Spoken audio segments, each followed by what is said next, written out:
Saludos a toda la afición de Lucha Libre Online. Este que les habla es Michael Morales Torres, integrante del equipo de Lucha Libre Online. Y tenemos el enorme privilegio de presentarles a nuestro invitado especial en la tarde de hoy, de San Antonio, Texas, para el mundo. Anteriormente conocido como Wesley Blake en la WWE, actualmente Wesley Blake llega a Lucha Libre Online. Mr. Blake, it is an honor for us to have you as our guest. How are you doing today? I'm doing very well. Thank you for having me on, Michael. This is, very fun for me. I love that I get to talk with you and stuff like that with Lucha Libre and of course, Mexico wrestling and stuff like that. And of course, me being from San Antonio, that was something that we kind of grew up on, and it was a lot of fun. So I'm very happy to be on this. Thank you for having me. Thank you for being here and for taking part of your time to share with us. My first question is, how did your passion for pro wrestling started? Because I saw your bio and it says 3 years. Like, once you were 3 years old, you were interested in this business?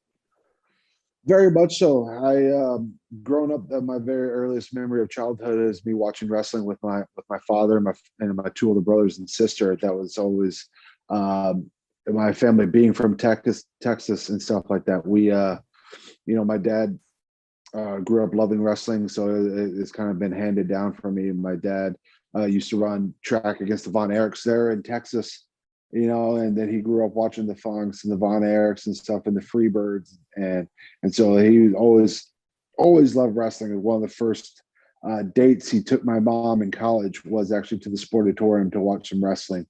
And so, and my mom always loved the entertainment. She loved, it just as much as he did. So wrestling was always on in our household. So as soon as I could walk and start moving around, that's what I was doing, grabbing pillows and body slamming and dropping elbows on them and stuff like that. It was, and the good thing about having two older brothers and a younger sister is I had tag partners / wrestling mates as well. So, I always tell my sister that I should give her a part of my paycheck because she was the brunt of me trying moves on her and stuff like that at a very early age, which I don't recommend everyone do, but that was something that me and my sister, I would try moves on her. Then of course I would play with, her a school or whatever she wanted to later on. That's how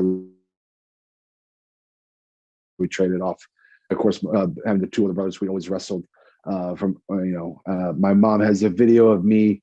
I want to say I was probably about 4 years old and she was putting the Ultimate Warrior paint on and stuff like that for my birthday. And so that was something that I always loved and I always had a passion for at an early age. Awesome. I'll translate that to Spanish. Wesley Blake comienza a interesarse en la industria de la lucha libre desde que era muy pequeño. ¿Por qué motivo? Porque en su casa siempre hubo lucha libre. Su papá, su mamá, sus hermanos, específicamente su hermana, todo el tiempo, todo el mundo veía lucha libre en su casa. Recuerden, él viene de Texas, de un territorio donde estaban los Von Erichs, donde estaban los Funks, y era algo que siempre llamaba la atención. Entonces, desde muy joven edad, él empieza a ver esto porque siempre estaba en su casa. Su mamá, de hecho, lo llevaba al Sportatorium a ver las luchas y era bastante interesante. Un dato curioso que él menciona es que cuando él empezó a crecer en esto, su mamá tiene videos de él y de su hermana practicando lucha, pero que él dice que parte de su cheque o part of his check or his paycheck va a ser debe ser para su hermana, for his sister, por el hecho de que todas las movidas las practicaba en ella, los elbow drops, los codazos, las suplexes, todas las movidas las practicaba la hermana, así que eso era parte de lo que se vivía en su casa. No le recomienda que lo haga nadie, pero todo el mundo lo hace cuando digan no lo intentes en casa, don't try this at home. You started training at a young age as well, with none other than Dory Funk Jr. How do you manage, from being that kid with a dream that started watching this at a really young age, how do you manage to put yourself in a wrestling ring to train for the first time? It was kind of a long process actually for me because when I was graduating high school, I was looking for something to do. I didn't know if I wanted to go military, if I wanted to go college and stuff like that. And at that time, my mom was just returning back to school, so she really pushed me to go to college and try to get that out done early on in my life because she didn't want me to get older and have to return and to do it like she was.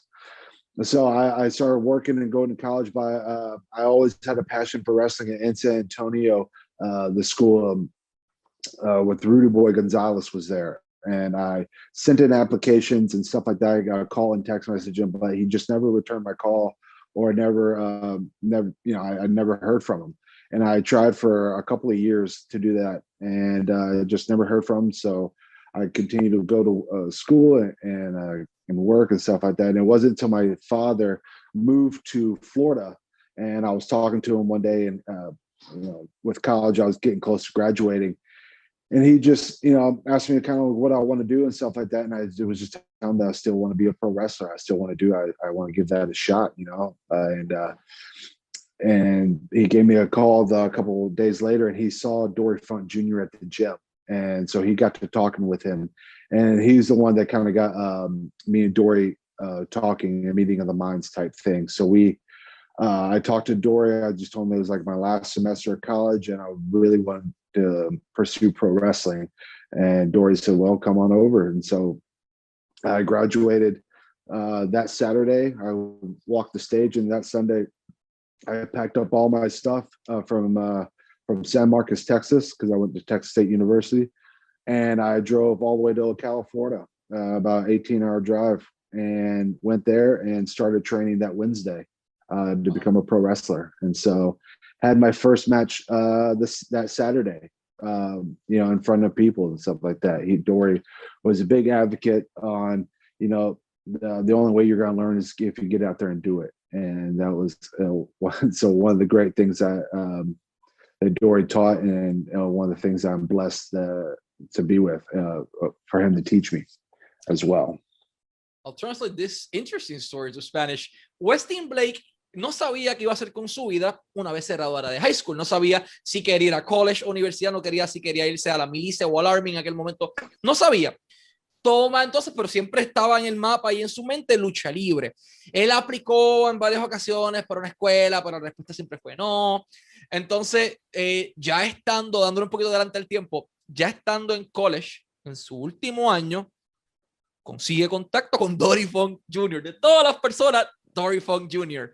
Y lo interesante de esto es que un Saturday, como es un sábado, él se gradúa, desfila por la universidad en Texas, un sistema del sistema de UT allí de universidades, y el domingo agarra sus pertenencias, las empaca, se monta en un carro, abre la puerta y guía 18 horas hasta Ocala, Florida, para poder entrenar con alguien tan interesante en esta vida como Dory Funk Jr. Y ahí entonces comienza esta interesante travesía para un joven Wesley Blake. So my first question regarding this topic for you is, what do you recall of your first bump inside the ring? Because one thing is practicing moves with your sister in your house, maybe on a mattress, but Dory has, right, a rough style of wrestling. So how was that experience for you? And, how was training with Dory? Training with Dory, to be under his learning tree and his knowledge, and just to have that Dory Funk name, you have to live up to that honor. And not only Dory Funk Jr., but his whole name and heritage in wrestling in itself. And when I got there, it was just in a little studio type, off the side of a building that had one AC unit. So it was very hot, and he had an old WCW ring happened to be in there. And he was very gracious enough. He warmed me up, and he took things slow, just by, because he taught student by student almost. Like he didn't have all right, you're going to start this date, then you'll end this date. Students kind of came and gone as they pleased. They'll sign up for 3 months or a year and stuff like that. So he was very gracious enough to where you would warm up with the class and stuff like that, and then he would just kind of see where your level was and stuff like that. And I just remember the first day I was in there, he kept asking me, he's like, "You sure this is the first time you've been in a ring? You sure this is the first time you've been in a ring?" And I said, "Yes, sir." And I just told him that I was a huge fan, and I practice on trampolines, I practice on beds and stuff like that. And so, but first time taking a bump, it was a lot of fun for me. I just learned to run the ropes and locking up and just doing he's just started telling, he's like, if you do a headlock takeover, you can have a match. You can tell a story about doing just a headlock takeover and arm jacks. And that was like he kept it very basic, very simple for me, which was very good. So I learned best that way. And that was his teaching. He was a learn by doing type thing. Dory was an amateur wrestler and footballer in college and stuff like that. And when he broke in with his dad, his dad just kind of, all right, you're going out there and you're going to learn that way. So he had a little bit of that, but he also progressed the students at their own rate and stuff like that. And so I will never forget the soreness I had the very next day in just my lower back and legs and stuff, and just it was a soreness I haven't experienced before. And I played football and I did track and I did baseball and I did powerlifting and all that stuff. And there's just nothing like that experience that you have. It's like being in a car crash over and over again. You just keep doing it to yourself, So, and then it took probably about 2 to 3 weeks for my body to kind of start callousing itself to where I'm like, okay, I can start taking bumps every week and stuff like that, and to where I can start doing that and functioning and still getting good workouts and stuff like that. And still at that time I was working, so I had to still wake up and go to work. And then that night I had to go work out, then go train and stuff like that. But yeah, it was the best soreness I could ever have, just because it's something that I wanted to do. I was chasing that soreness, and I was chasing that feeling of I'm tired, but man, I love doing what I'm doing right now. Awesome, man. I'll translate this. Él dice que fue increíble comenzar debajo de ese learning tree, debajo de ese árbol de aprendizaje de Dory Funk. Era una persona que cuando lo ve por primera vez practicando, le preguntó varias veces, ¿de verdad esta es la primera vez que tú estás trepando un cuadrito? ¿De verdad? Háblame claro. Y le dice, bueno, practiqué en trampolín, practiqué en los mattress, practiqué en diferentes partes, pero esta sí es mi primera vez. Entonces, tuve esa oportunidad de ir tomando las cosas bastante rápido. Era una persona que mientras veía, aprendía, y aprendía siempre en el road. Era bastante rápido, era fast learner en ese aspecto, pero le tomó tiempo. Él dice que no hay nada como la lucha libre. Él hizo pisticampo, hizo diferentes cosas en su vida, pero la lucha es otra cosa, porque tú tienes que acostumbrar tu cuerpo, a tu sistema, a esos bumps, a recibir esas caídas constantemente, a tener, to take weekly bumps, como él menciona, a tomar caídas semanales, y es bastante difícil.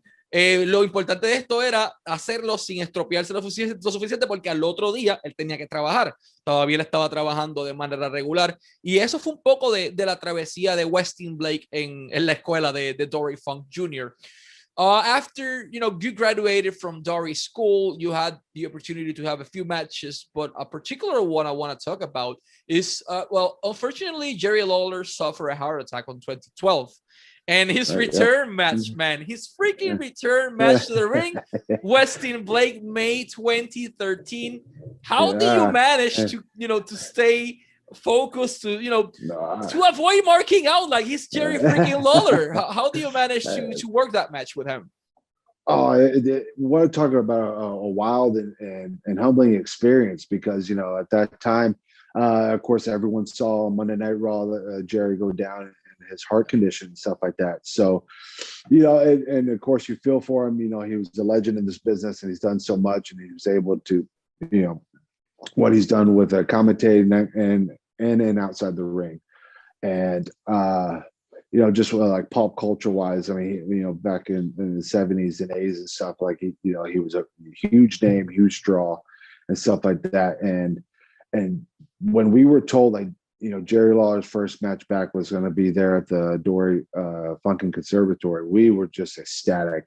Just talk about like one of those surreal moments where that's when, as a young performer, you're driven and you want to get in the ring and you just want to, do good with Jerry Lawler and stuff like that. And Jerry Lawler was an absolute pro when he came in that night. He was so friendly to talk to everyone in the locker room, and tell stories, and just made us at ease, I would say. Because when, of course, when you have someone coming in the locker room like that, or even to be in the locker room with Dory Funk, it could be nerve rattling, because these two are just, two legends, two Hall of Famers, And so, but they made it so easy for them. They made it so easy for us to talk and communicate and just tell stories and just kind of put your mind at ease and stuff like that. And so, and, you know, by the time the match was coming, I was almost like, I was excited, but for some reason, when I'm talking to him, he just put my mind at ease where I was like, he put confidence in me to where I can go out there and perform. And he, you know, he performed with the best of us. I mean, it was an 8-man tag. You know, he tagged with Dory, and he, you know, we did an amazing job. And I was just so happy that I was able to share the ring with a legend like that. And when you first get in the wrestling business, you never think those moments would happen. And that did. And that was a moment that I would treasure forever. Perfect. I'll translate this. Wesley Blake tiene la oportunidad de luchar con Jerry the King Lawler en su primera lucha posterior a la situación en Raw, como él menciona, que Jerry se desploma, sufre una condición, o sea, sufre un ataque al corazón, un infarto. Y su primera lucha es con Jerry Lawler, un 8-man tag, y con Dory Funk Jr. también al otro lado. Es como que mind blowing. Mano, es increíble. Él dice que fue humbling, fue una experiencia que lo ayudó a humanizarse, a volverse más humilde, y fue como, wow, o sea, dos leyendas de la industria, tengo que tratarlas con respeto, hay que cuidarlas, pero Jerry le dio a él las palabras de aliento para continuar en este negocio, para trabajar con él en ese cuadrilátero y para hacer las cosas sin miedo, y la lucha fue completamente buena. Y lo ideal es eso, o sea, fue una experiencia que lo ayudó a crecer mucho a él como persona. After, you spent, compared to many wrestlers that's been, 10, 12, or 20 years in the independent circuit, you spent a small amount of time there, and you got immediately signed by the WWE. How did you manage, to get signed by the company? Who contacted you first, and what do you recall of that tryout? So yeah, my tryout was in 2012. I've been wrestling probably a little over a year and a half at that time. And at that time, like I said, I was with Dory and stuff, and he got me some bookings up in like Kentucky and stuff. So he had me kind of going a little bit of the independent scene. I was just kind of like starting to get my feel for that. And I ended up getting a tryout. Jerry Briscoe came to one of our shows and stuff like that. So he saw a match with me and this other opponent.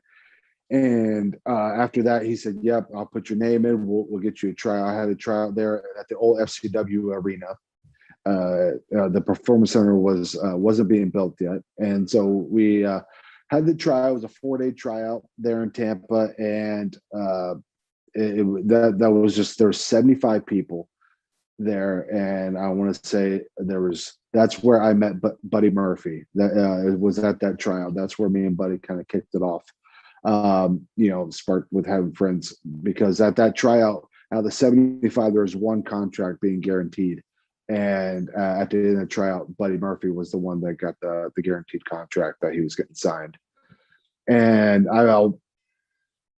so after the trial, they said they will be contacting you here the next couple of months, something like that. And then it was December of that year of 2012. I got an email from Kenyon Seaman and a call, and just saying like, "Hey, we were going to start the hiring process with you," and stuff like that. So congratulations. And at that time, they were looking for, I was told that they were kind of looking for people that could wrestle, but they kind of wanted a homegrown. They weren't looking for so much independent. They kind of wanted people to grow up in their system a little bit. So it was almost a right place, right time type thing, where I had knew just enough wrestling to where I didn't involve any bad habits or anything like that. And so they, I had a look that they liked and stuff like that. So I was able to get hired by them. And then I started with NXT. It was July 8th of 2013, the very first day of the Performance Center opening up. And that's when we reported, and I want to say there was about 6 of us that were from that tryout that were signed. So who were the 6 people that were signed that day? Was Buddy Murphy, you? It was me, Buddy Murphy, Sammy Callahan, okay. Sammy Callahan, and then there was 3 other athletes. I want to say about a month later. I mean, he didn't report at that time, but I want to say about a month or two later, LA Knight reported there at the Performance Center for the first time. And I want to say that was probably about Simon Gotch. Yep, Simon. That was another one. Simon Gotch. He was another one that was a part of my tryout, and another one that I hit it off with, and we started at the same time. And he was another one that got signed as well. So yeah, so about 4 or 5 wrestlers there, and I want to say there was probably about 4 or 5 other athletes and other people from different professions. Perfect. I'll translate this. Westin me cuenta, y es bastante interesante. Él llevaba 1 año y medio en la industria, relativamente corto, y Jerry Briscoe, Gerald Briscoe, va a ver una de sus luchas. Normal. Y le dice, voy a poner tu nombre, I'm going to put your name en este tryout, y así que lo llaman, lo contacta WWE, 2012, tiene su tryout, ahí de hecho conoce a Buddy Murphy por primera vez, y en ese tryout todo estuvo excelente, filman a Buddy Murphy rápido, y a él le dicen, danos unos meses, vamos a empezar a contactarlos para el feedback. Canyon Seaman lo contacta, y Seaman Canyon, y le dice, mira, nos interesa, queremos construir luchadores, no queremos tanta gente experimentada, queremos construir gente en nuestro sistema. Felicidades, eres parte del roster de WWE. Y así él ingresa. Eso fue en diciembre del 2012, y en julio 8 del 2013 tiene su primer día y se reporta a lo que es el Performance Center de la WWE, porque ese día abrió. Anteriormente el tryout se lo hicieron en la arena de CW, que era donde hacían todo, pero ya en 2013 o en 2013, como él dice, fue todo en NXT, y de su clase firmaron como a 5 personas. Estaba Solomon Crowe, que ahora es Sami Callihan, estaba Simon Gotch, estaba LA Knight, que también era Eli Drake, está Buddy Murphy y Wesley Blake, todos de la misma clase, lo firmaron, y fue toda una experiencia bastante interesante. What do you recall of your first days working on NXT, because you were part of this initial class at the Performance Center? It was wild, just because they had so much media there, of course, opening the Performance Center and stuff like that. And so you had the media, and they were showing, of course, this multi-million-dollar facility where, you could start getting trained and stuff. And they were also doing NXT tapings. So they had a bunch of media around the NXT tapings. And it was just like a new wave was coming in, because they wanted to have better live events. They wanted a better setup. So we were having to learn how to set up lights and set up. So it was just like for the first 2 or 3 weeks, it was very much, continuously nonstop going, because I want to say the media stuff was there for at least 2 weeks.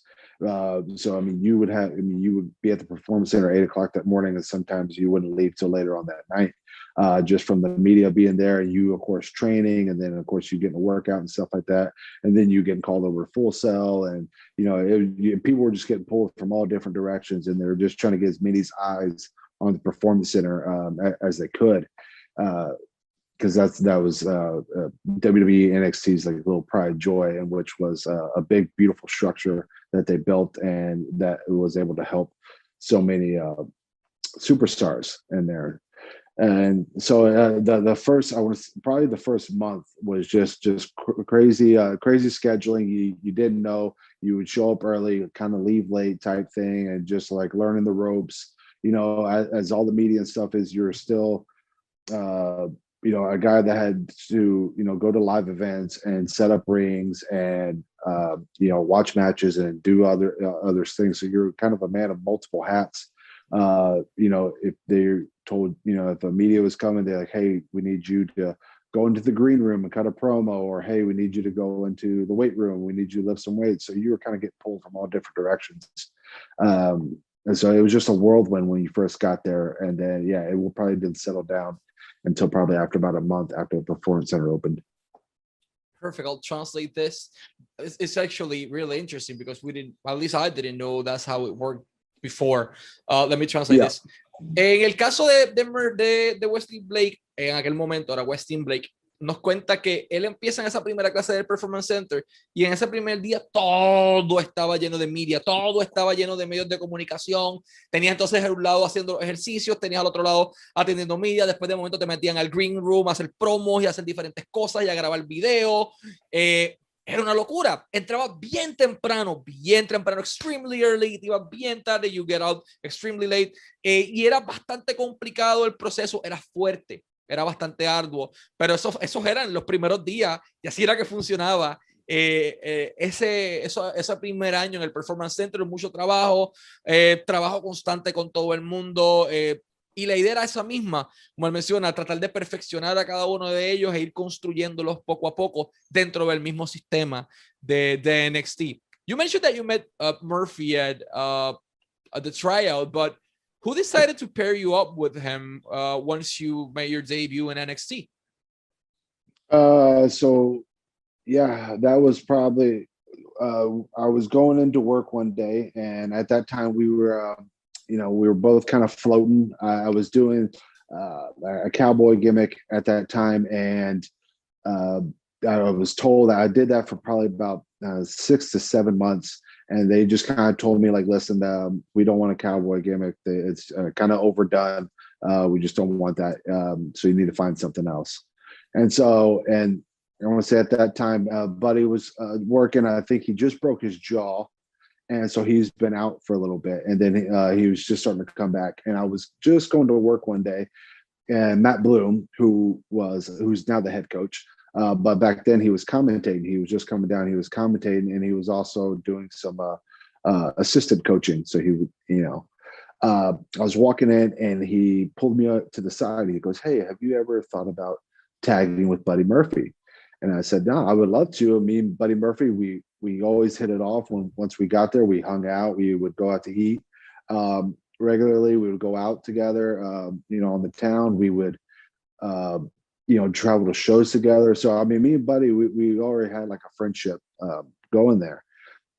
And I said, yeah. And he goes, "I think you two, I think y'all have a good look together. And I think that y'all would gel nicely." So I was like, yeah, I'm always willing to do whatever if that's what he wants to do. Then that night at promo class, I was cutting a promo for Dusty Rhodes, the Dream. And he, after my promo, he didn't really say much. All he said was, "I want you to come back tomorrow and cut a promo with Buddy Murphy." And I was like, okay, anything particular? And he said, nope. He's like, "I just wanted to see y'all two in front of a camera." And so when I left that night, I called Buddy and I was like, "Hey, I just want to let you know, Dream wants us to cut a promo together." And he goes, "Oh, really? Why?" And I said, they just want to see us in front of a camera. And so we cut a promo that week. And then that weekend we had live events, and we were paired to wrestle the Lucha Dragons, which was Sin Cara and Kalisto. And it's just so funny because we were unprepared, and we didn't have anything that matched. So I had to borrow someone else's trunks that kind of matched Buddy's white gear. I had to borrow someone else's boots, just so we kind of looked like a cohesive team. And that weekend we wrestled the Lucha Dragons, and we got back on Monday, and they liked what they saw. They're like, "Man, y'all really have good chemistry. Y'all really gel well and all that stuff." But we were told, this is not, this is to get y'all reps. This is not for y'all to, don't invest in it. Don't get into gear together. This is just for y'all to get reps on live events, keep pitching different ideas for yourself. So after that, Buddy and I took it upon ourselves, like, you know what, how about we try to make this work? And me and him went out and got gear together. And luckily we did, because when Full Sail came around for tapings, we were going against the Lucha Dragons. And when we came out with the same look and same gear and everything, that's what the light bulb went off with creative, and everyone was like, "Oh, wow, yeah, these guys look really good. Let's," and then once we had that match with Lucha Dragons and we had that look, that's when the ball started rolling with us. So Perfect. I'll translate this. Wesley Blake nos menciona que la idea de parearlo con Buddy Murphy, vamos a decirlo de esta manera, fue casi natural. Ellos siempre se llevaban bien, viajaban juntos, compartían juntos, siempre estaban together, como él dice, eran amigos. Y estando en la empresa, Matt Bloom, que era, también fue tensa en un momento dado, que en aquel momento era comentarista, ahora es el head coach de NXT, le dice, oye, ¿no has pensado hacer equipo con Murphy? Y él dice, sí, me gustaría, porque anteriormente él estuvo 7 meses haciendo un gimmick de cowboy, por 7 meses más o menos. Y es como que, ya esto lo han hecho, está sobreusado, vamos a sacarlo a un lado. Sigue proponiendo ideas. Matt Bloom le da esa alternativa, la aceptan. Y le dicen, pero no se pongan a hacer ropa juntos, no gasten dinero, no hagan esto, ni esto, ni esto, porque eso es algo para probar a ver en los live events. Y pues los enfrentan a los Lucha Dragons, Sin Cara y Kalisto en aquel momento. Y ok, tuvo que buscar un pantalón rápido, Murphy también, para tratar de parear el gimmick, lo que sea, y se fueron, salieron. Cuando llega el momento de hacer los tapings de Full Sail, ahí ellos invierten en ropa, pese a que le dijeron que no, y cuando salen con la ropa bastante similar, look similares, los dos fuertes, él dijo como que, espérate, aquí hay algo que se puede trabajar, y de esa manera ese día lucharon también con Kalisto y Sin Cara, y de esa manera entonces es que comienzan a trabajar juntos vamos a decirlo esto, pero una propuesta de manera casual, de manera, vamos a ver qué pasa de esto, y funcionó. Which actually leads me to my next question. After a while, you had the opportunity, along with Murphy, to earn the NXT Tag Team Champions after defeating that same team, the Lucha Dragons, Sin Cara and Kalisto. Yeah. Once the referee counted 3 that the bell rang, what was the first thing that went through your mind once you hold the title? The first thing that comes to your mind is just almost like you play your life fast forward. You rewind your life and it fast forwards all the way to that moment. You remember you being the 2-3-year-old wrestling the pillows and stuff like that, and collecting all the action figures and watching all the pay-per-views that my dad used to get, having my friends over and wrestling on trampolines and watching the pay-per-views and watching Monday Night Raw and watching WCW and just getting to, and then finally me getting to Dory, and then all just the hard work and sacrifices of work and putting wrestling there and just keep going for that dream. And then when you get to NXT, and then it seems like once you get to NXT, the work continues to go even harder. Like now you're trying to get on TV. There's so many talented people that you're just trying to show your best you and trying to get your best foot forward. And it was just like very hard of trying to get on TV. You had to have, everything, match up correctly. So when that moment happened, you just have all that emotion from when you're 2-3 years old and all that passion, and it just over the, I want to say the 26, 27 years of my life at that time, all came flooding in, and it was a very proud moment, and it was very special. And it was very special that I get to share it with a friend of mine, that we met at a tryout, and then we had shared trials and tribulations through NXT of us working and very hard on live events and training together and just kind of pitching ideas and us sharing our frustrations, sharing what we like, and just trying to that's the great thing about tag team wrestling. You have a brother there that you can go to and tell them your frustrations and your passions and what the loves and stuff like that. And so when you have that and you share that together, it was incredible. I'll translate this. Cuando él gana el campeonato, él gana los campeonatos en parejas de NXT con Buddy Murphy, derrotan a Kalisto y Sin Cara, 1, 2, 3, suena la campana. ¿Qué es lo primero que viene a su mente? Todo este rewind de su vida, después pasando a fast forward, desde que empezó a ver lucha con su papá en Texas, los Bonetics, ver ahí también a los Funks con su familia, hacer las movidas con su hermana, ver Monday Night Raw, ver WCW, todo esto, entrenar por primera vez, trabajar fuerte, para entonces llegar a ese momento peak en tu carrera. Es como, wow, y ganarlo con un amigo como lo es Buddy Murphy, que fue una persona que también hizo muchos sacrificios con él. Simplemente es una experiencia increíble que lo ayudó a eso mismo, a valorar más lo que él tiene en su vida y en su carrera como luchador. After that, Buddy and you took separate pathways, and they created a team that was called, or a stable that was called, the Forgotten Sons. Whose idea was to establish this stable? That was Steve and myself to do that. I mean, so Steve and I met in 2014. He came to NXT in 2014, and we right away hit it off. I'll never forget the very first time I even talked to Steve. I asked if I could borrow his truck because I was helping a friend move some stuff to an apartment. And I mean, I'd never even talked to the guy. I legit said hi, Wesley Blake.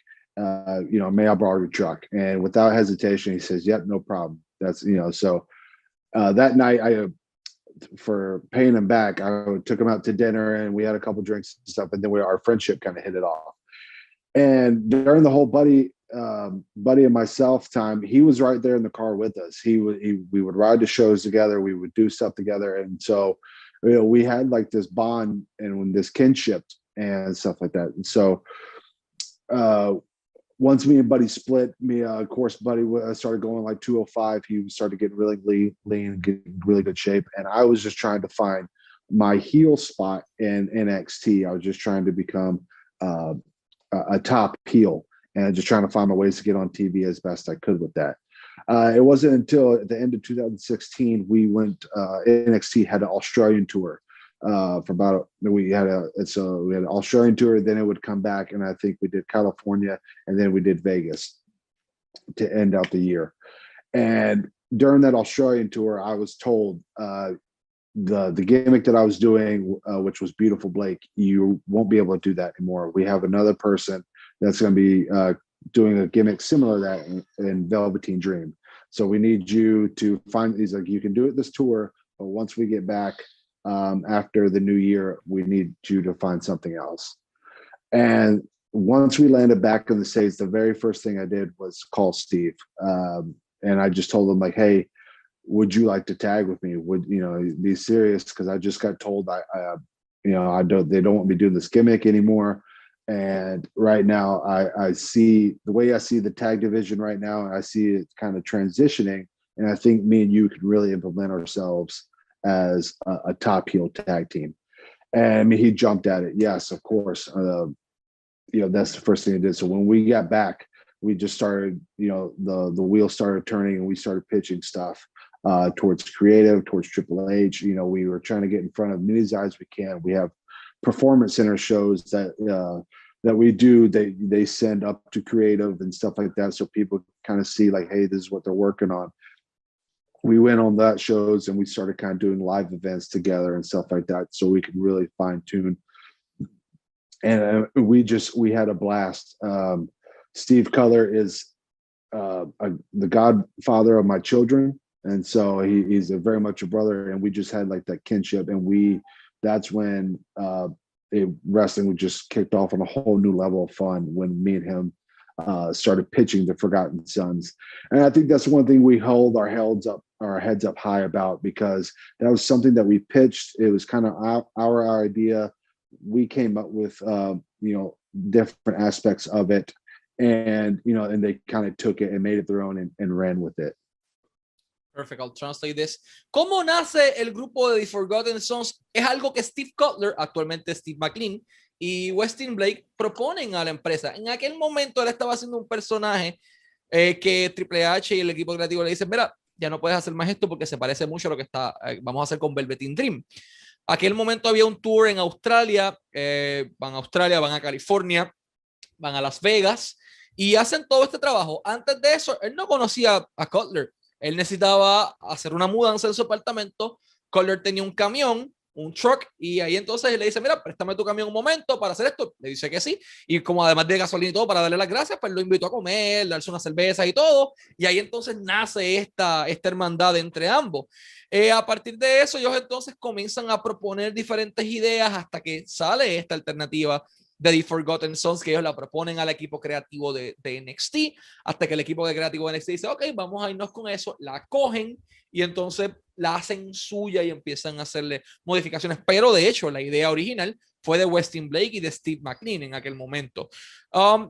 Once you got called up to the main roster, everyone was so freaking hyped. Like, you went to SmackDown, you were going for the titles, everything was indicating that we were going to have new tag team champions. And suddenly somebody tweeted something that he shouldn't be tweeting in a historical moment, that it was not the best moment to do it. Yeah. One guy, all of you pay the broken dishes, as we say here in Puerto Rico. Yeah. What happened there? Like, did they even granted you the opportunity and Steve to do something together while they, removed Jackson Riker from the equation for a while? Right.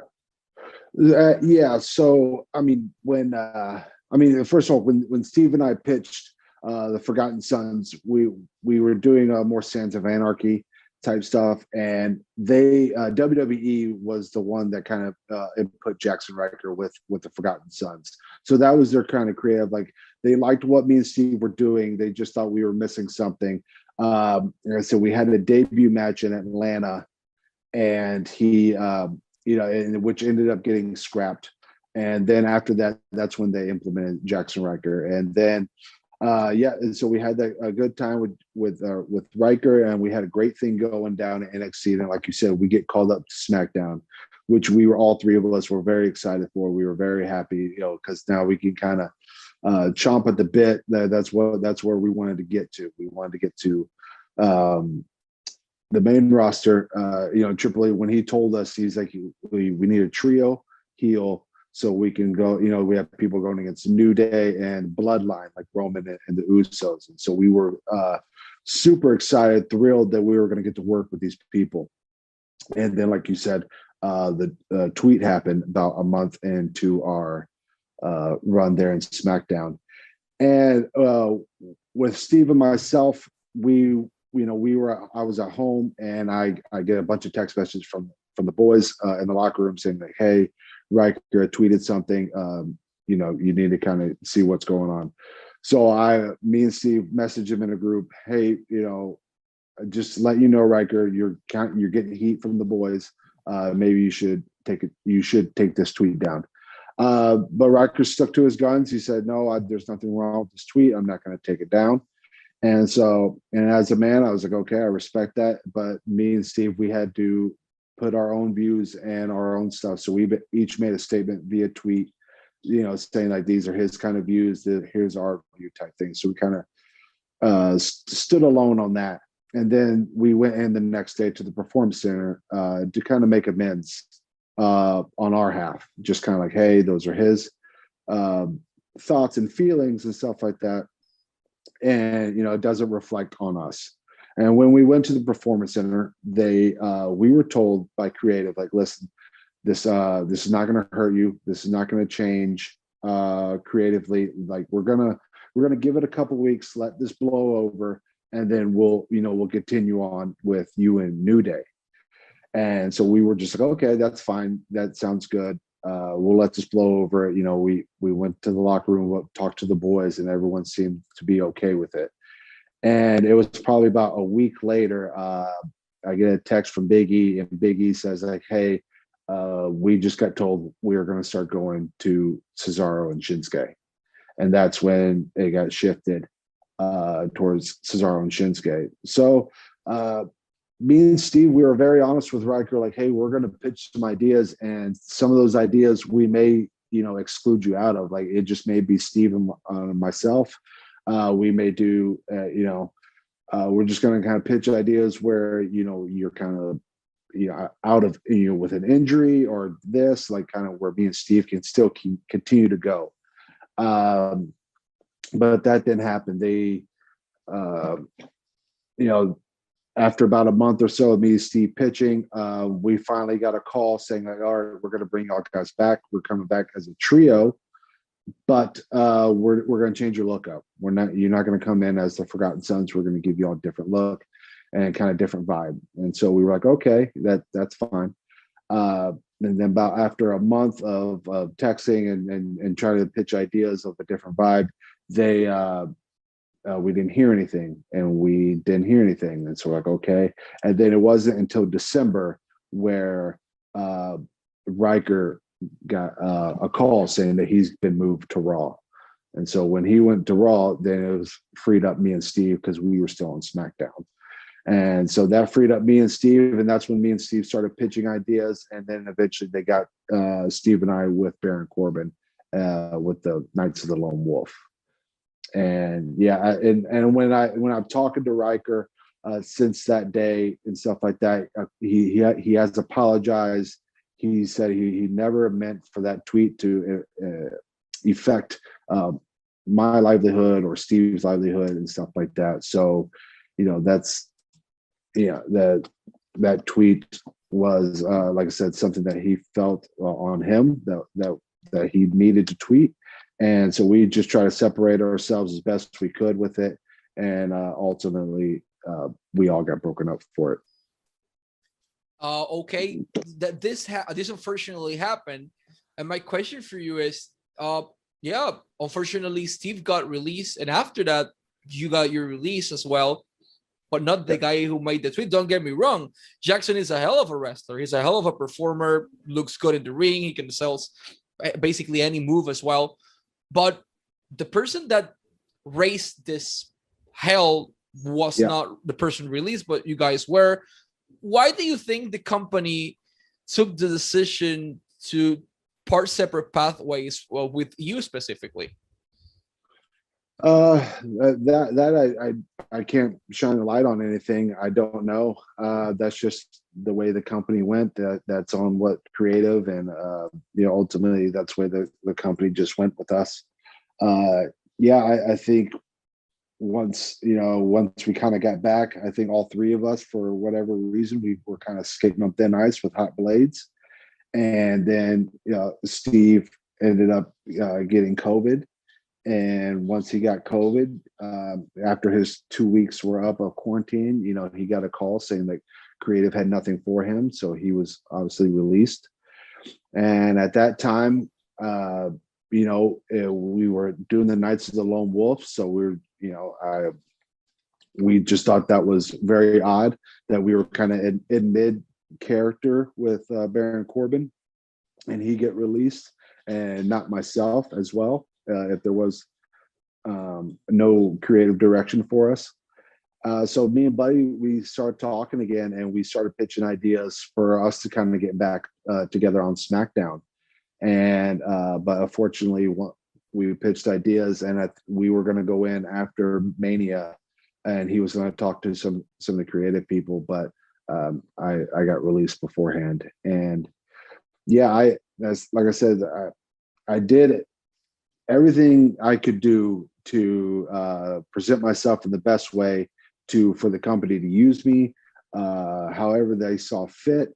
You know, I always, worked on anything and everything that they wanted, whether it be promos, whether it be in the gym, whether it be wrestling, learning from different people and stuff like that.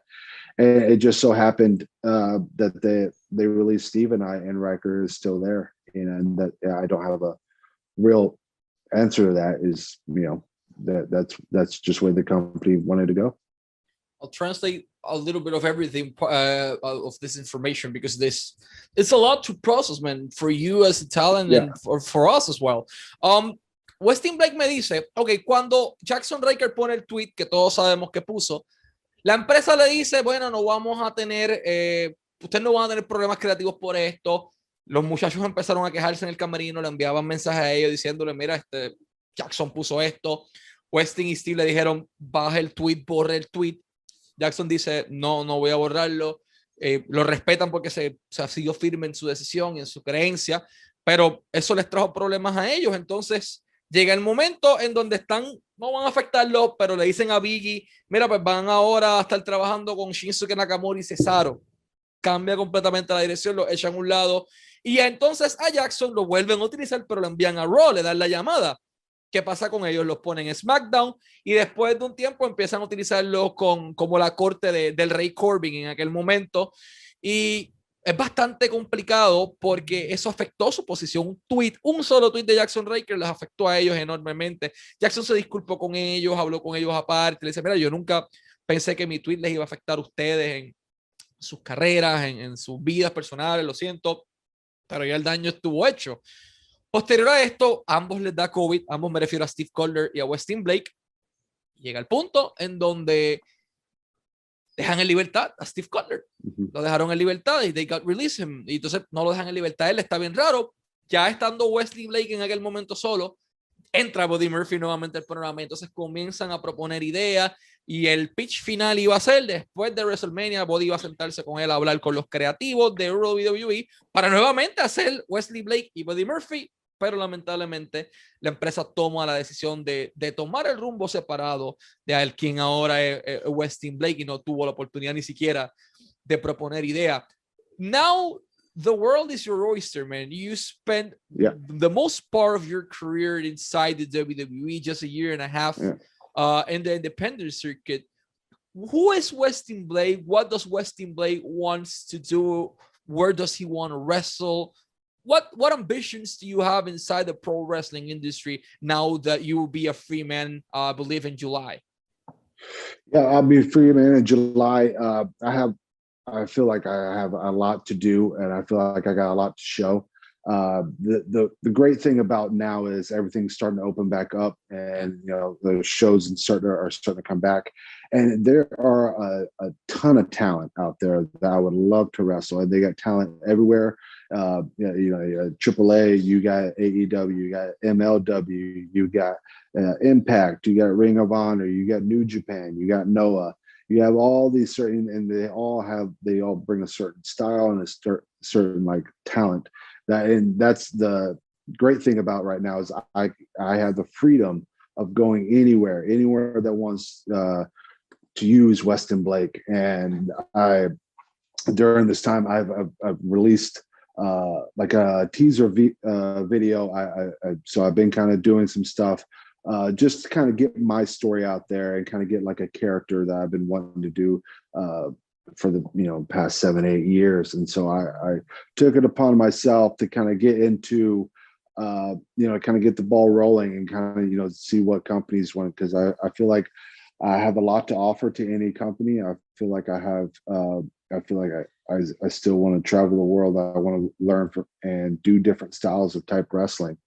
And that's the fun part for me now, because now I've been under the WWE umbrella, in which I'm very grateful, and I loved it, and I love the people that I met, and I love the people that I got to wrestle. I got to wrestle some phenomenal people. I got to wrestle people for their first matches and stuff like that, which is always fun. But now it's a time for me to go and show my worth and now it's on me. Now it's my show my brand and show what money I can make and what I can bring to other wrestling companies, whatever they're looking for. And I believe that I could be someone that would help their product in any way, shape, or form. And I believe that I will be able to help myself, of course, elevate myself and my wrestling ability. Perfect. I'll translate this. ¿Quién es Wesley Blake? ¿Qué va a hacer Wesley Blake? ¿Qué quiere hacer Wesley Blake? Dice, el mundo es su mundo en estos momentos. Ya a partir de julio es un hombre completamente libre. Agradece a la empresa por el tiempo que estuvo ahí y por la oportunidad de trabajar con personas maravillosas y de brindarle cosas increíbles también a su resumen. Pero AAA, AEW, MLW, Impact Wrestling, Ring of Honor, New Japan Pro Wrestling Noah. El mundo es enorme y él quiere tener la oportunidad de mostrarle no tan solo a los fanáticos y a las empresas, sino él mismo de lo que está hecho, de que él puede generar dinero, de que él puede ser un main player para cualquier empresa. Así que lo único, a todas las empresas que estén interesados en adquirir sus servicios, sea en México, en Puerto Rico, en Chile, Argentina, Panamá, Perú, donde quiera, España, solamente tienen que contactarlo a bookwestinblake@gmail.com. bookwestinblake@gmail.com para cualquier booking, firma de autógrafos virtuales, meet and greets, para todo. bookwestinblake@gmail.com y ahí lo pueden contactar directamente todos los promotores que hayan y que estén interesados en su servicio. De igual forma lo pueden seguir en sus redes sociales, en Instagram, en Twitter, como The Westin Blake. Ahí lo pueden conseguir como The Westin Blake en sus redes sociales. Está tener el blue ribbon puesto, así que vas a saber que es Westin Blake. Y vayan a sus redes sociales, exploren su contenido. Hay mucho que este caballero tiene que ofrecer, no tan solo a las empresas de lucha libre y a los fanáticos, sino a él mismo. O sea, todas las industrias, créanme que la persona que lo contrate va a tener en su talento un A+ player en el roster. Así que bookwestinblake@gmail.com y The Westin Blake en sus redes sociales para más información. Mr. Blake, before we go to our last question, I want to thank you so much for your time. Last but not least, how's being, quarantine is complicated as hell, but this transition, you're wrestling in front of 15,000 people and suddenly you're wrestling in front of zero, maybe the cameraman and a few guys in the crew. What was the most complicated part for you as a performer, but also as a human to work during the quarantine and the pandemic? The thing that was probably the hardest transitioning was that immediate feedback that you get from the fans. That's the biggest thing, is when you're out there in front of a crowd, that's kind of what dictates a match. You kind of want to, you do stuff, and then, okay, if they're getting into this, then we're going to go that way. If they don't like it, okay, we'll go this way.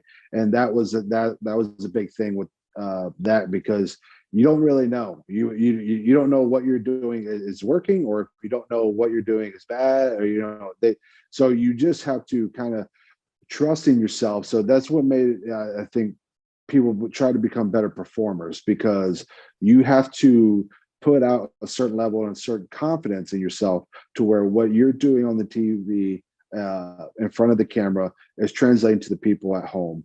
And you're doing your best ability where you think people at home are biting on it and trying to get into that. Then that goes with cutting a promo, and that goes with wrestling in a ring, and just any aspect.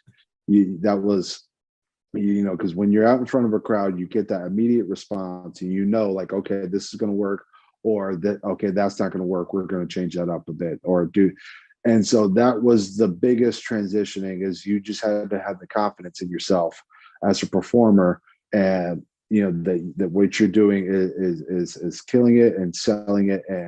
And I tell you what, and when you're in there with professionals, like we were there for a short period of time with the New Day, the Lucha Dragons, and the Miz and Morrison and stuff like that. We were in there with some professional people, and so it was really nice. And it was one of those things that kind of, because they're very confident in their work, they're very good at what they do, and Steve and ourselves were very confident in our work, and so it was very nice working with those people hand in hand, which made it easier and made it seamlessly better for everyone.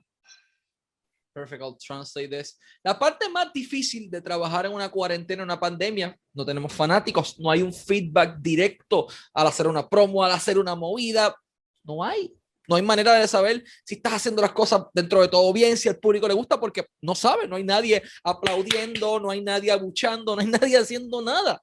Entonces esa parte es bastante complicada, pero también es esa parte de constantemente tratar de reinventarte, hacer algo distinto, de buscar una oportunidad, de cazar esa oportunidad en el spot, de proponer ideas constantemente.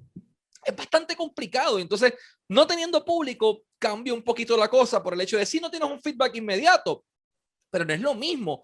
Tú como atleta performing en frente de crowd es algo bien distinto que tú estar sin público. O sea, tú te alimentas de la energía, tú te alimentas de los abucheos, y es algo completamente distinto, es complicado ese ambiente, y le agradecemos a Blake por compartirnos su oportunidad, su experiencia y sus vivencias dentro de la industria. Blake, once again, thank you very much for your time. Always wishing you success. Thank you, Michael.